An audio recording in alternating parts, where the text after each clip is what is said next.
ভালো থাকবেন। দেখা হবে। এখানে কি হচ্ছিল? সেলিন, কি সমস্যা আপনার? ফ্ল্যাট করার জন্য এই হোটেলটাই খুঁজে পেয়েছো? আমাদের ক্লায়েন্টের হোটেল এটা। ওই ওই মেয়ে যেই হোক না কেন, আমার কি?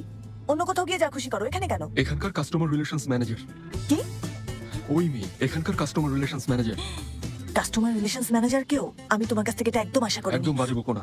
মিস্টার ইলদিরিম দেখা করতে চেয়েছেন, আর তুমি প্রজেক্ট সম্পর্কে জানো, তাই তোমাকে সাথে রেখেছি। মেয়েটা তোমাকে চাবি দিল যে? যদি রুম দেখার প্রয়োজন হয় সেজন্য। হ্যাঁ। হ্যাঁ ইলদিরিম স্যার অপেক্ষা করছেন, আসুন। ঠিক আছে, চলুন। এখন আবার কি হলো মিস সেলিন? মোরা কোথায়? মিস্টার বোরাকে আমি অফিসে চলে যেতে বলেছি। হোটেলের প্ল্যানের মেজারমেন্ট ওনারাই ওকে ইমেল করবেন। এখন দেরি হচ্ছে, এসো।